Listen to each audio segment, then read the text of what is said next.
I am sometimes too nice to my friends. I tend to do favours for my friends even if they seem pretty ridiculous, as long as it's not terribly out of my way. Most of the time it's, help, I'm drunk and need a ride home.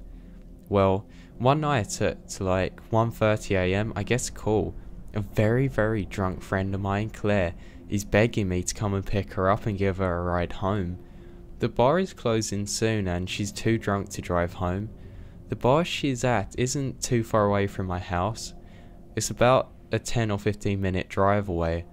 But the issue that she lives like 35 to 45 minutes on the other side of town arises. Claire has been extremely nice to me in the past, and the thing was, I did owe her a solid favour, so I had no problem actually helping her out. So at about 10 to 2, I grabbed my keys and then left the house. I get to the bar at around 2:05, and she's sitting outside on a bench by the doorman. I pulled into the parking lot, which was pretty empty since the bar is closed, and I assumed that the cars remaining were the workers who had yet to leave. I get out of the car and start walking to Claire, who is kind of slumped over. I was hoping she wasn't passed out drunk, and when I get to her, the doorman asked me if I was her ride. I told him yes and showed my ID for proof, and what he said next was kinda disturbing and concerned me a lot at the time. Hey, I was supposed to leave and when we closed, but I have a strong feeling your friend was roofied. She's been on the porch drinking all night and some guy kept hovering around her. I assumed it was a boyfriend or whatever, but he literally never spoke to that guy once. It's just kinda weird. She was either drinking or chatting with other girls around her. Well, anyways, she chugged her last drink, came up to me and told me you had come to pick her up, and asked me if she could sit by me. She told me she felt very dizzy and sick. I told her sure, hoping she just drank too much, and she passed out right after and she sat down here. After that I couldn't see that guy anymore, but I didn't want to take any chances. So, visibly concerned, I thanked the guy profusely, and he even helped me carry Claire to my car. Midway carrying her though, she's kind of coming to it. You know, like somebody who's just woke up after a surgery? That really groggy feeling, not knowing where they are, talking all kinds of nonsense. I don't remember exactly what she was talking about, but I'm sure if I wasn't on high alert about her possibly being drugged, it was some funny stuff. So, we get her buckled in, I thank the guy again, and he just says he hopes that we get home safe. So, now, I'm on my way back home. Hoping my friend is only stupid drunk and not drugged, I started driving her towards her house. The whole time I am trying to keep an eye on her and an eye on the road. She's now snoring asleep, which puts me at ease a little bit. But about halfway to my house, my fuel light comes on. Cruising the fuel economy of a sports car, I pulled into the next gas station. It's one of those small gas stations that doesn't really have a 24-hour store, so I'm on extra high alert when I start to pump the gas. The gas station is about a block from the freeway, and right at the corner of the intersection. The street itself is pretty dark, with a lonely lamppost shining very pitiful light at large intervals. I get that really dead feeling, like this place is just abandoned. To give an idea of positioning, the gas station is in the corner of an intersection, so that means that the storefront should be facing south, and we were right in front of where the gas pumps were. The east would be where there are some air pumps and tyres and parking spaces. The north would be a diesel pump right behind the store, accessible from the streets behind the gas station. I drive a Corvette, so that means that the filler is on the rear end of the car, and I'm leaning against the rear looking around.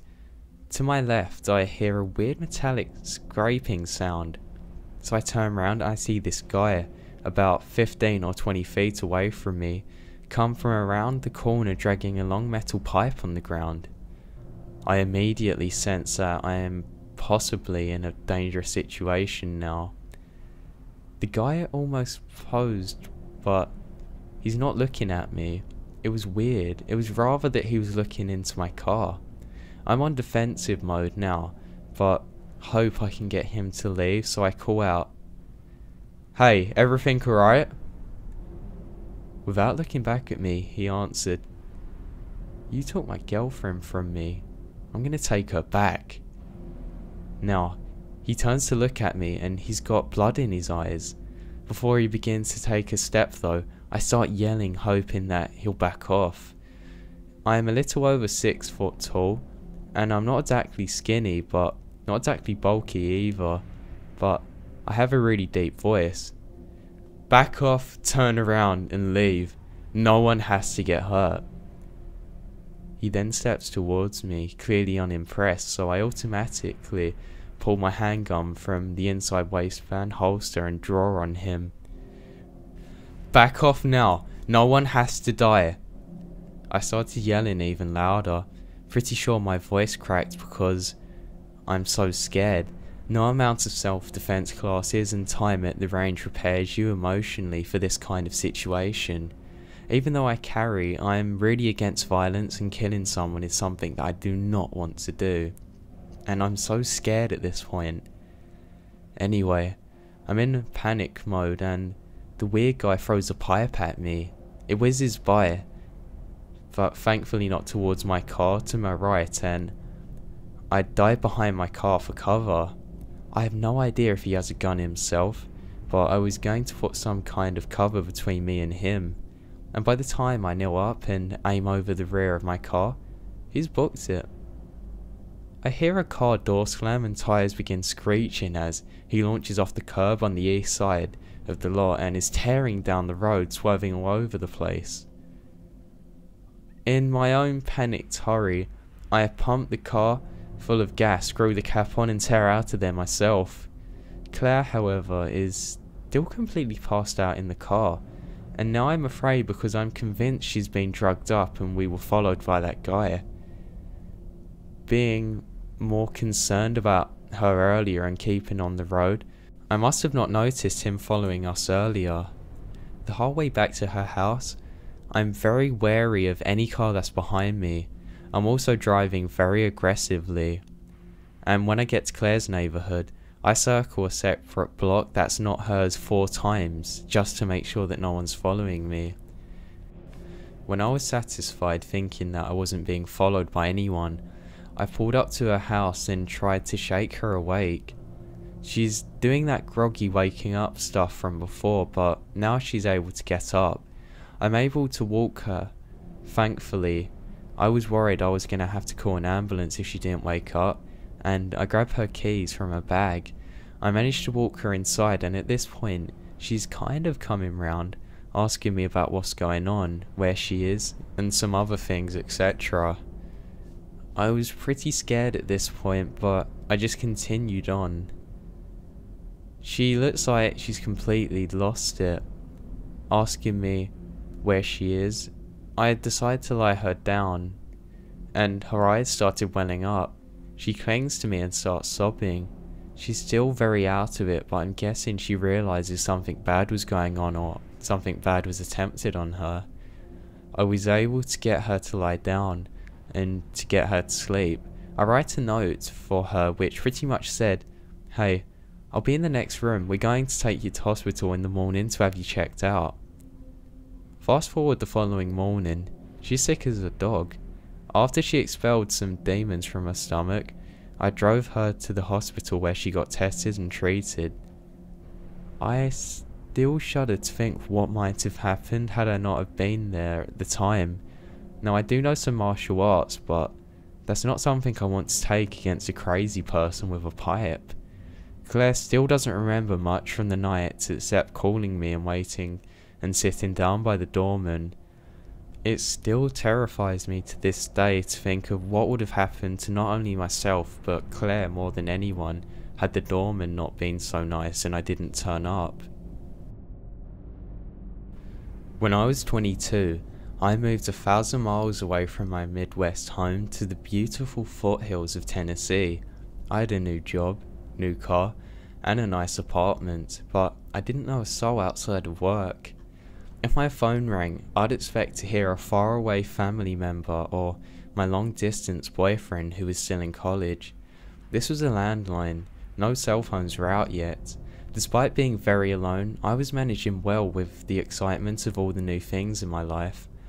I'd only lived there for about 2 weeks when the unwanted calls started. The first call. It was a man's friendly voice who asked what I was doing. I couldn't place him, and I thought maybe it was one of my cousins or uncles. I asked for his name and he laughs a little. Suddenly, his tone gets very dark and angry. He says, "You know exactly who this is, darling." I paused, deciding if this guy was simply calling the wrong number or if he was just a creep. And at this moment, I was so freaked out. He then recites my brand new unlisted/published phone number and my name. I was so scared. An intense chill races through me. I've only given my new number to my parents, sister, boyfriend, apartment manager and employer. I'm new to this city and this lovely southern state. He does not like it when I tell him he called the wrong number and he starts yelling at me. Then, suddenly, he tells me in a much calmer voice that many vulgar things he's going to do with me. I hang up and brush it off. He calls again at around 1 AM. I tell him to go away and hang up, but he keeps on calling, so I unplug the phone and return to sleep. However, as days go by, the calls continue and escalate. He starts mentioning personal things about me. He said that he was going to do stuff when I was alone. He knew where my fridge was, and he knew that I was allergic to cats. And this was all in the same conversation. It was so weird. As I listened to his words, I was standing in the kitchen looking at the calendar taped on my fridge. And he told me that I had Mary written in pink on the 17th with a heart around it, because Mary is my sister and her birthday is on the 17th. At this point I started shaking and crying. I was so scared, because suddenly I realised this creep has been in my apartment. I was alone with no friends or family to run to for the night. It was me versus a creepy man. I didn't sleep much that night. Early the next morning, I talked to the apartment complex manager before heading to work, telling her what had happened and that I want the locks changed that day. She gets a weird look on her face, and after a long pause she says, she knows who's been in my apartment and that it won't happen again. It turns out she had a creepy, weird maintenance guy who noticed a young woman moving into an apartment alone and thought I was his new pet. She had changed the locks immediately and promised that she would personally keep the other key. Although the creepy calls had stopped, I'm still paranoid, and I was for an entire year when I went from my apartment, because I never even knew who this guy was or what he looked like. I moved out the moment my lease was up. Only after thinking about it years later did I realise that her weird expression likely meant that this had happened before. Plus, she didn't even fire him. Now, to give you some context, this occurred roughly 14 years ago when I was about 12 years old and living in the eastern side of the Australian rainforest. When I say rainforest, our house was on a 40-acre property surrounded by bush. The house itself was owned by a Swiss man named Hans. Occasionally, he would come down for us and slash all of the long grass so that way we could easily get access to our house in the summer.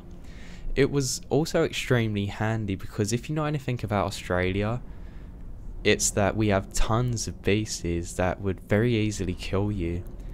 We lived about a 40-minute drive away from the small town centre.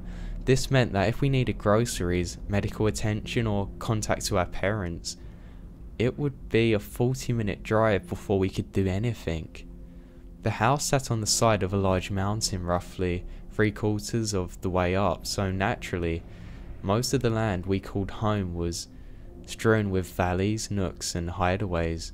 We had trails we could walk and they led to a small stream and a small waterfall. It was truly a beautiful place, considerably scarier to me though than my small siblings.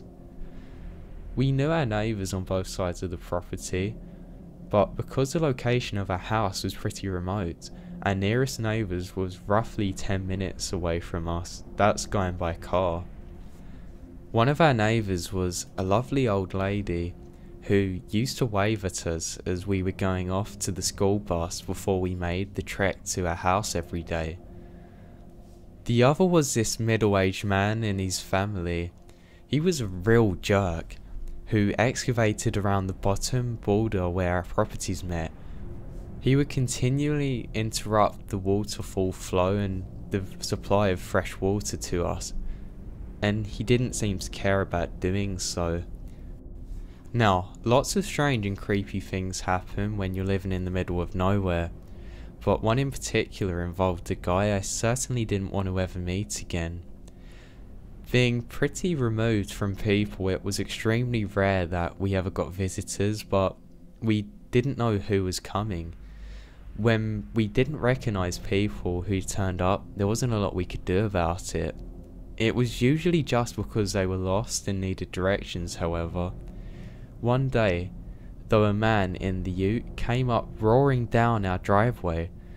I remember running inside to tell my dad some weirdo was there. He immediately walked outside to see who this unwanted guest was.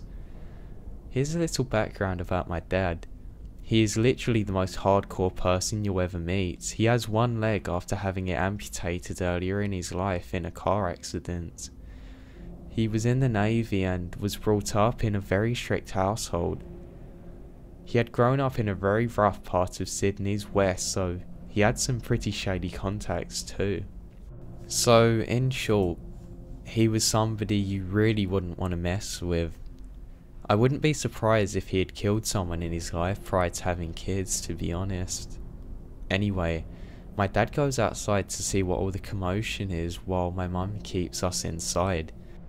Now, being protective, the man has a red dog in the back of his car that looks like a German Shepherd crossbreed. It's more brown than red, but it still looks really strange. It snarled at my dad, but immediately cowered when this stranger told it to shut up. Our own dog, Millie, re-owned beast killer just for the record, was snarling and going ballistic whilst being chained up to the house. Hi, my name is John. The way the man spoke was like he was a salesman, a really slick and smooth guy who on the outside seemed friendly but with the overtone of wanting something. My dad immediately responded with, "So, what are you doing out here, John?" The man was taken aback, obviously not used to dealing with someone of such a hostile type as my dad. They then talked for a while, and I could hear my dad talking with a sense of confusion about whatever this man had to say. I did, however, overhear my dad say, "What are you thinking? Just call the cops." I found out later that that lovely old lady next to us had died. Apparently, John was on the other side of the property and went to visit and found her dead. He also asked if my dad would be able to help move the body to make it easier for the police to investigate. This is obviously why my dad was telling the man to call the police immediately. Anyway, the police showed up later and wanted to take a statement from my dad and John was still hanging around the house until the police arrived. I remember my dad pulling an officer aside and explaining to him that John wanted to move the body when he first arrived. The police officer left without any more questions, as if it looked like she had died from natural causes. John was still inside our house. I found him to be a very unsettling person. The way he smiled, the darkness of his eyes. He was unfamiliar, but acting like he was one of us. I remember it was a school night and I was trying to watch the TV when he was playing songs on his guitar with my mum and dad at the table. I was angry because he was ruining my shows, and I told my mum I wanted him to go and that I thought he was weird. She smiled and told me she felt the same and I should just go off to bed. So the next day, things seemed pretty normal. I went to school, came home, not seeing the familiar friendly face of the old woman strung kind of scared me a bit, and I found it unsettling. It was almost calming seeing her. It felt strange, and I hoped that she knew her family loved her before she passed away. I was a bit sad on the walk home until halfway down the driveway, as I noticed John's ute again parked outside the front of our house. I walked closer and was greeted by his dog, Rusty. He walked outside with my dad and I heard him call Rusty to his car as he was leaving. Apparently he was borrowing some tools from my dad. He left and waved goodbye like he was someone that I was going to miss. Again, that sense of familiarity made me feel uncomfortable. I didn't know this guy. I didn't like this man. I was hoping he would never come down our driveway again. My dad pulled me aside and asked me what I thought of John. I labelled him a weirdo and told my dad I was hoping that he wouldn't come back. For the second night in a row, when John returned Dad's tools, he was sitting in our house playing guitar and annoying everyone, with my mum and dad visibly unimpressed by the situation. I heard my mum and dad argue about him hanging around until eventually my dad told him he needed to leave as it's time for us to go to bed. However, he still insisted that he would stay and he tried to find an excuse to do so. I found that very odd. I was very polite and knew when somebody needed to not stay, so why didn't this man do the same? Or did he not know why he wanted to leave? It was strange, almost like he was lost. However, after ushering him out, my mum and dad had a big talk in their room and my dad told us that he didn't like John at all, and that when he was going to ask him not to come over anymore, and if we ever saw John again, I must immediately tell him. The next day was a Saturday, so we were going to blow up our inflatable pool and go outside for a swim around 11 AM. But just as we went to do so, the sound of a car thundering down the driveway alerts me and I go outside. I run back inside and tell my dad that it is John, just like the first time I ever laid eyes on him. John, it's him. Dad, quick. My dad then goes outside and we stay inside with my mum, watching and listening for a screen door. John again, with his weird, over-familiar smile and dark eyes, greets my dad and is met with, "Look mate, I don't know who you are or what you think you're doing, but I don't want you coming around here anymore. You scared my kids and wives. I don't want you here, understand?"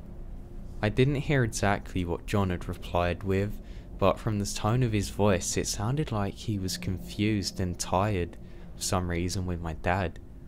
However, my dad wasn't having any of it and told him to go or he would call the cops.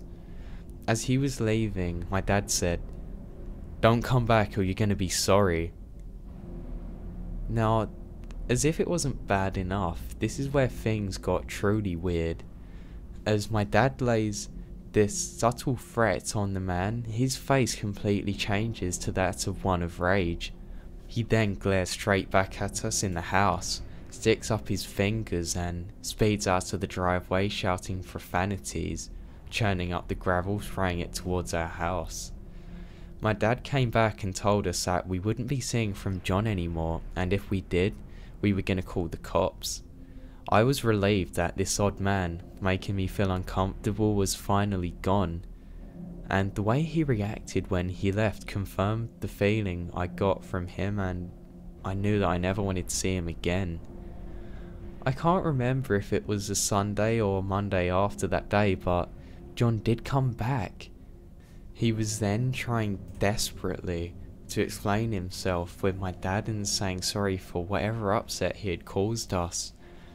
Before he even got out of the ute, my dad said, "If you don't turn around and leave, I'm going to smash your face in." He did just that. My dad then went to call the cops to inform them about what was going on. Apparently, they were going to go and talk to John. I didn't hear any more of what happened about that conversation. A few weeks went by with no sightings or happenings with John, and we all felt like things were going back to normal. But that was until that our mailbox had been ripped out of the ground and smashed or possibly run over. I remember asking my dad what had happened, and he wasn't about to give me any ideas. He later told me that he knew it was John after the way that the conversation had ended.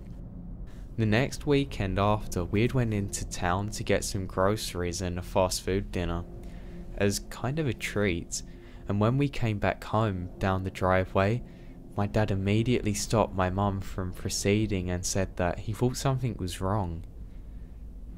Next to the carport where we parked our car, there was a window that opened to the bathroom. My dad must have spotted the window was missing as we drove down. He got increasingly more tense until we all noticed the window was missing. I still remember being confused in the back seat, not really knowing what was going on until I saw it. A man, dark eyes, overfamiliar, coming from the window that led to the shower. My dad was exploding with rage. He told my mum to rush down the driveway so we could really mess this guy up and give him what he deserved. The man proceeded to escape the window and run down the back of our property into thick latana, which is a really thick, thorny part of our property. Now, my dad only had one leg. He let Millie loose as she was going ballistic tied up to the house. She raced down to the latana and engulfed into the darkness of the hill. However, she come back with nothing. My dad went out with his flashlight and couldn't see anything either. Now, I'm not exactly sure if anybody had slept that night. None of our possessions have been stolen or even moved. We must have caught this man just as he was entering our house. The police came the next day and searched for fingerprints with no avail. My father was furious and again alerted them to John and his strange behaviour. They told us they would look into it again. That was the last time that we ever heard from John that year. I had almost completely forgotten about him and had the summer off to enjoy myself and get ready for high school. The school I was at was pretty large considering where we were, but everybody seemed to know each other very well, including the staff. Within my first week at the school, we were introduced to all the teachers and the assistant teachers. I was caught completely off guard when that overfamiliar dark-eyed man from the previous year was reintroduced as a teacher. Except instead of John, he was introduced as George or something. I went into a little bit of a spin as I was trying to make sense of all of this. I was 100% sure that this man named George was something or exactly the same man who had introduced himself to me earlier as John. At that moment, so many things rushed into my head. What if he had killed the lady? What if he didn't live close by? What if he wanted to move the body so he could frame my dad? If he had lied about something as critical as his name, what else was he going to lie about? What if the police never even made contact with him? Now, I was sitting there for a good 10 minutes trying to piece all of this together, until my teacher called my name to bring me back to reality. That is when he noticed me. The look on his face when he saw mine was one that I'm never gonna forget. He immediately recognized me. He looked shocked. His eyes were wide and he said nothing. He just stared at me. I just found out his dirty little secret. I can make sense of all of this now. The one feeling that was uncomfortable to me was overwhelming. Later that day I rushed home to tell my dad what I had found out. He was shocked and repeatedly asked me if I was sure. He went to school the next day to discover that the man had put in an indefinite leave the next day and wouldn't return. When we learned of the news, my dad told me to watch out for him and that I should watch out for John or George, whoever it was, if they ever returned. So whoever you are, John, George, Greg, let's never meet again. When I was about 7 years old, I was at a friend's birthday party. We went to the local cinema with a group of about 6 other kids. My friend and her mother had decided to go to the bathroom during that movie, and I told my mum, assuming that she'd come with me, because even then I knew going places alone as a child could be dangerous. But she didn't go with me. I went to the bathroom alone, and I must mention this was a small local cinema which was really old and most of the time empty. Not like regular cinema theatres nowadays, always having people coming in and out. Anyway, the way to the bathroom was kind of down this creepy empty hallway. As I was walking down it, I saw a guy leaning against the sweets and popcorn section, seemingly with nothing to do. I thought maybe he's just waiting for his kid to return from the bathroom or something. At this place, the bathroom was one small room that was separated into 2 stalls for men and 2 for women. The guy came in after about a minute of me entering. I could see his shadow under the door where I was in. He was walking back and forth outside it. He shouldn't have been in the woman's side anyway.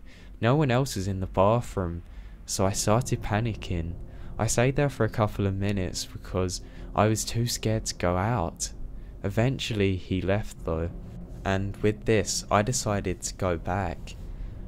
When I walked out to the bathroom, he was standing there blocking the doorways, standing with his arms and legs spread out like he was ready to grab me and scoop me up. My heart started racing. He was more than twice my size. I was terrified. I thought I was fast enough to jump through the gap between his legs, and I did so. I skidded on the carpet and burnt my knees, but I got up as fast as I could and ran back to the screen where the party was at. I wish it ended there. That night at home, I remember hiding this baby doll I had because I thought the guy was going to come for me. I wanted to protect her. I was so scared.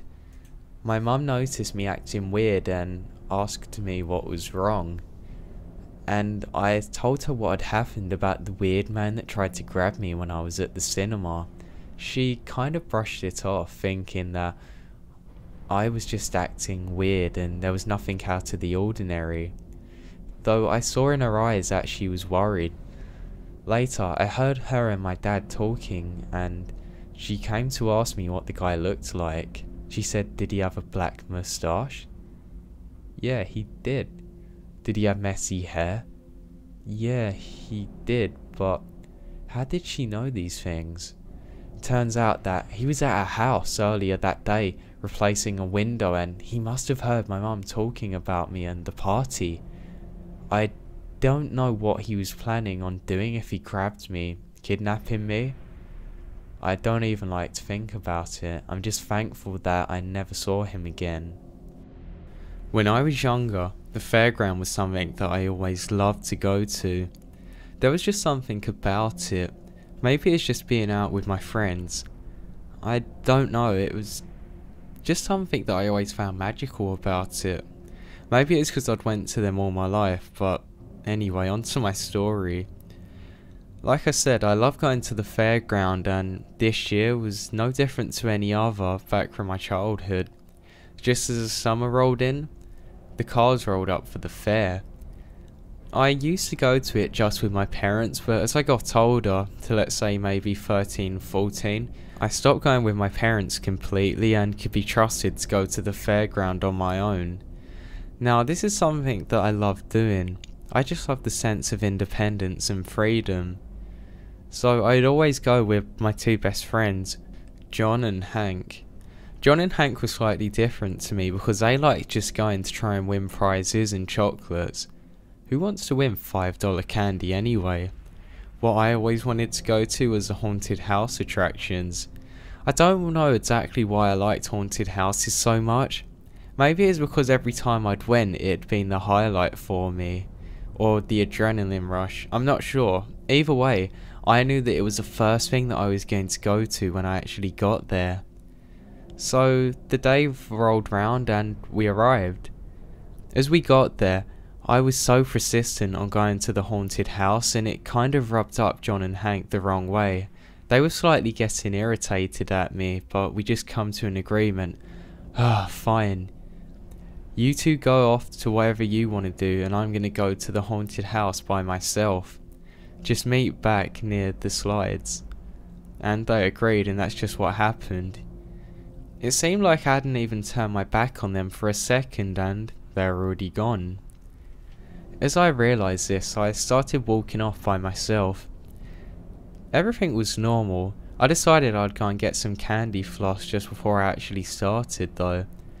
I really enjoyed this candy. I don't know why I liked it so much. It was only $2 too, so I thought it was quite cheap. I turned around to look for any sign of them, but I couldn't see them at all. That was weird. Just as I was enjoying my candy, it started to rain. I thought to myself, this is just gonna make my new shoes get wrecked. But hey, it's gonna make the house all the more scary. And just as I walked further off on my own, I started to get a really weird feeling, almost like I was being watched. I didn't feel comfortable.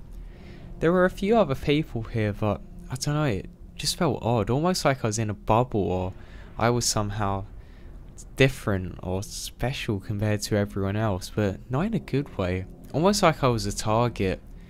I just thought it was the adrenaline kicking in and the excitement of knowing I was about to go to that haunted house.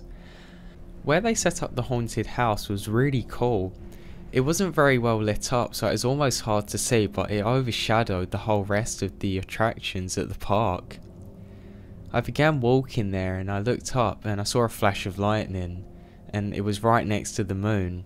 Oh, this is sick. I can't wait to get in there. As I was walking, I could hear my trainers getting wrecked, but I didn't care. I could just go and throw them in the wash when I got home. So I kept on walking up to the haunted house. The excitement began to overtake me, but so was this overwhelming fear. I wasn't sure what to do initially. It was just weird.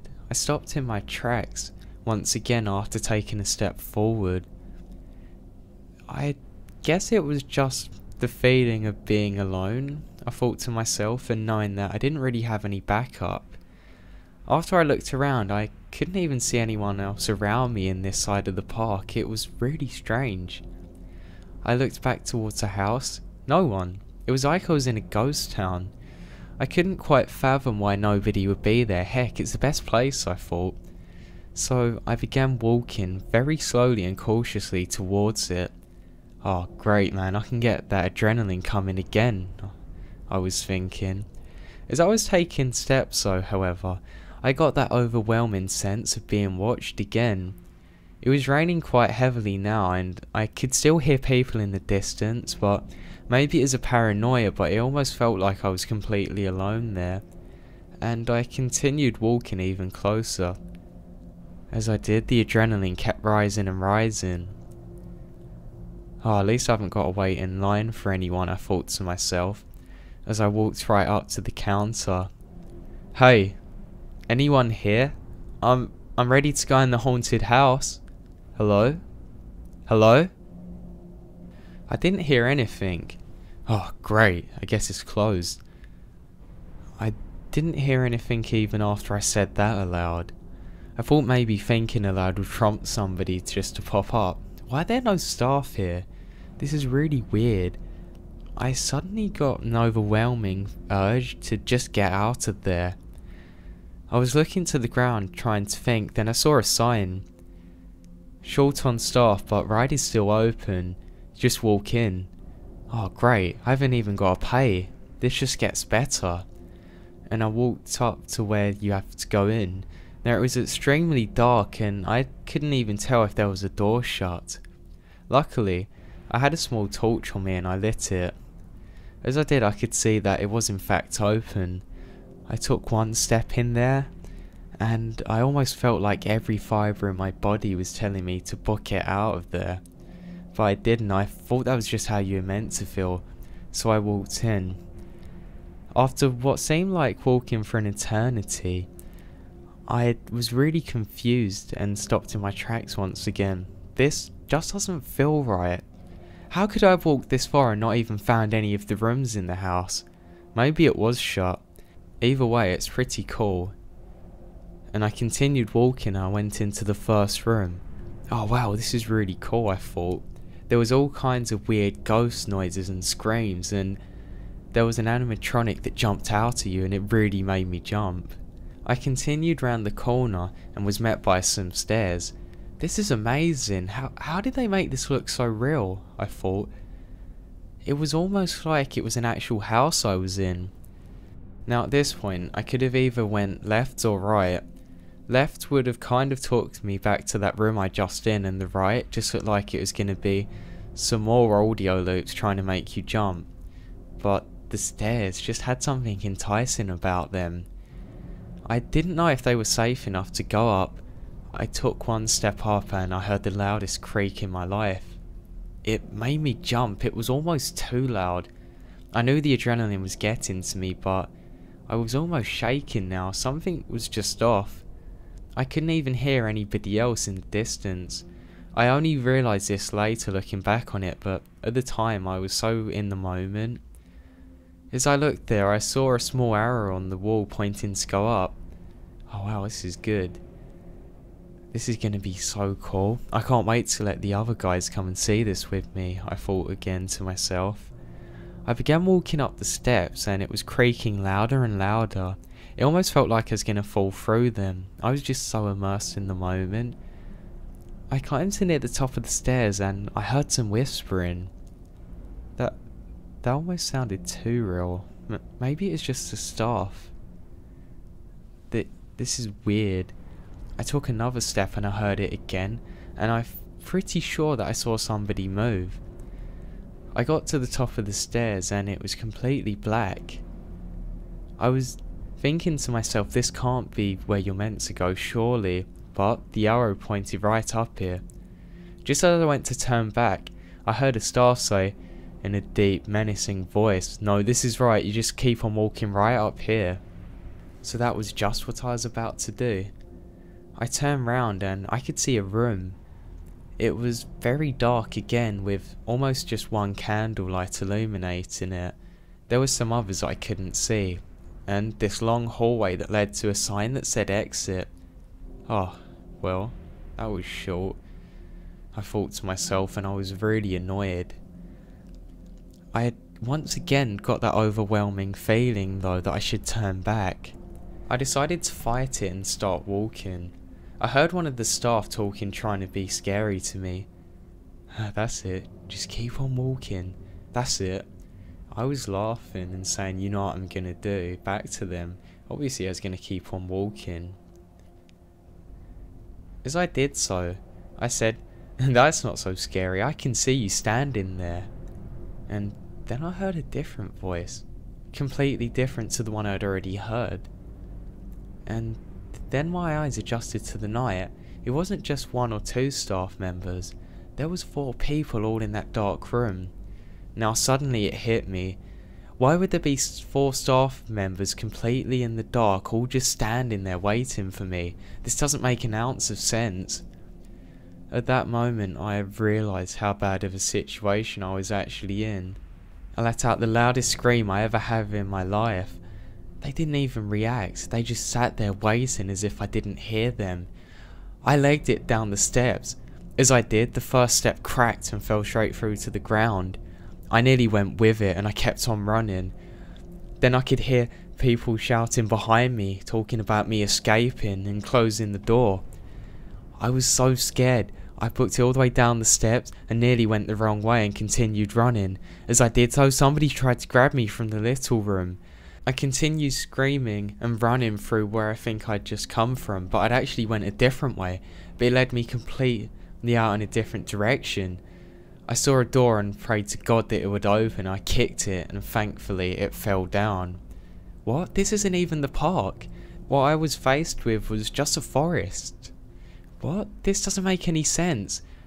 They were getting even closer to me, and I screamed again and continued sprinting.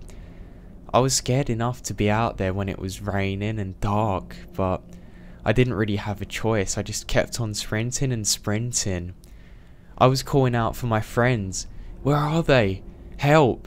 I was screaming at the top of my lungs. How has nobody heard me? Why can't I hear the other people anymore? I was now deep into the forest and terrified. I had to slow down to catch my breath, and I heard nothing. It finally hit me that I was in a terrible situation. I needed to keep on walking, but I didn't know if I was ever going to find my way back.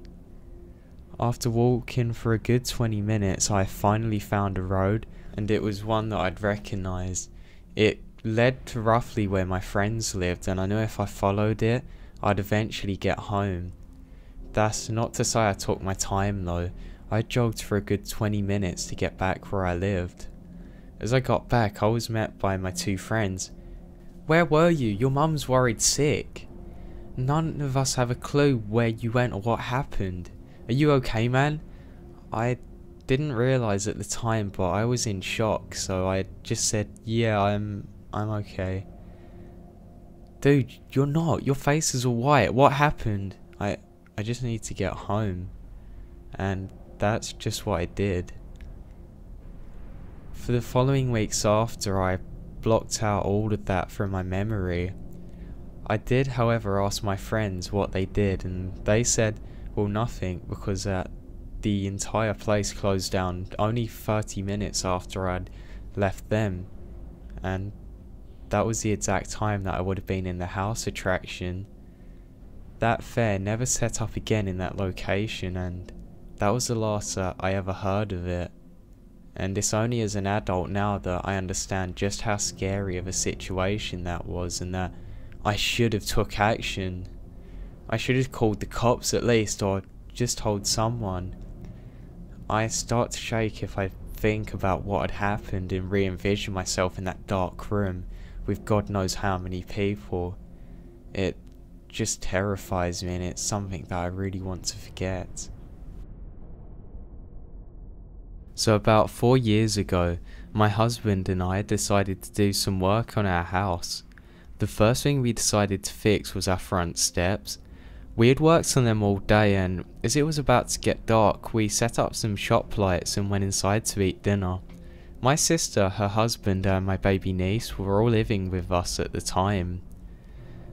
We ate dinner, and myself and my brother-in-law stepped out the porch to smoke. The neighbours across from us were on vacation, so we didn't expect to see a car pull up at their house and just sit there for a while. The car only had one headlight, which I noticed right away. After a few minutes of nobody getting out, they pulled out and left. So about 5 minutes passed, and we still are sitting on the porch, and the same car comes back and pulls into my driveway. This gruffy, nasty, bearded man gets out, and so does his wife, who was on some kind of drug, and God knows what drug it actually was. They come to the porch and ask if we have seen an Explorer for sale. We say no, and they proceed to tell us that they had directions but left them at the motel they were staying in. I asked him if he remembered some of the directions, and he said they said to me to turn right off the exit, which we live left to the exit. I told him this, and he says, maybe it's left. Okay, maybe so.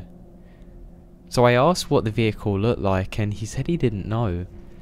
Meanwhile, his wife is telling me about her house, which is in the same town as the motel they're staying in. She is telling me all about it, which makes me wonder why they're staying in a motel. So I asked her. She looks at me weird and says that they aren't staying anywhere but home.